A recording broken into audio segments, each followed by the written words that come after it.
இரண்டு நாடுகளுக்கு இடையே போர் நடந்து கொண்டிருந்தது. ஒரு மாலை நேரத்தில் பேட்ரிக் என்ற பெயர் கொண்ட ஒரு சோல்ஜர் தனது முகாமின் கூடாரத்திற்கு திரும்பவில்லை. அவன் நெருங்கின ஃப்ரெண்ட் ஜேம்ஸ் கவலைப்பட்டு தனது நண்பனை தேடி அவனை காப்பாற்றுவதற்காக செல்ல தனது மேல் அதிகாரியிடம் அனுமதி கேட்டான். மேலதிகாரி அவனுக்கு சற்று கவலையுடன் அனுமதி அளித்து, ஆனால் நீ தேடி செல்வது தேவையற்றது மற்றும் புத்திசாலித்தனம் அல்ல. உன் நண்பன் மரித்து போய் இருக்கலாம். நீ வெளியே சென்றால் நீயும் காயமடைவாய் அல்லது கொல்லப்படுவாய் என்றார். ஆனாலும் ஜேம்ஸ் தனது நண்பன் பேட்ரிக்கை தேடி சென்றான்.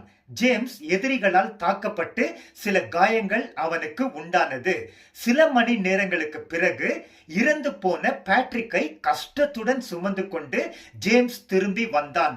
அதிகாரி ஜேம்ஸை பார்த்து, இது தேவையற்றது என்று நான் உனக்கு சொன்னேன்.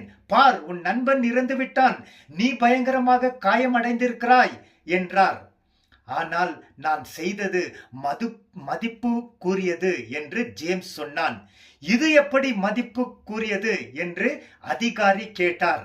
பதிலாக ஜேம்ஸ், இது மதிப்பு கூறியது.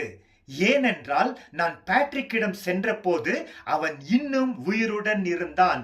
மேலும் பேட்ரிக் கண்ணீருடன், ஜேம்ஸ், நீ என்னை தேடி வருவாய் என்று எனக்கு உறுதியாக தெரியும் என்று சொல்லி என்னை அணைத்து அவன் உயிர் விட்டான் என்று ஜேம்ஸ் துக்கத்துடன் அறிவித்தான்.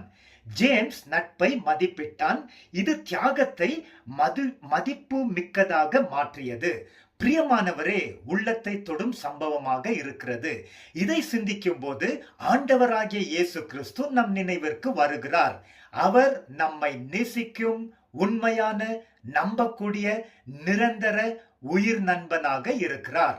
நட்புக்கு இயேசு கிறிஸ்து தான் சிறந்த உதாரணம்.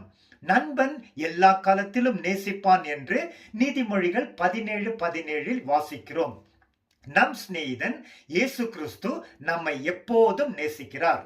அன்றியும் நாம் பலன் இல்லாதவர்களாக இருக்கும் போதே குறித்த காலத்தில் கிறிஸ்து அக்கிரமக்காரர்களுக்காக மரித்தார். நீதிமானுக்காக ஒருவன் இறப்பது அரிது. நல்லவனுக்காக ஒருவேளை ஒருவன் மரிக்க துணிவான்.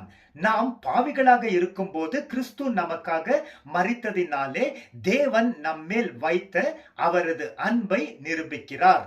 ரோமர் 5:6-8.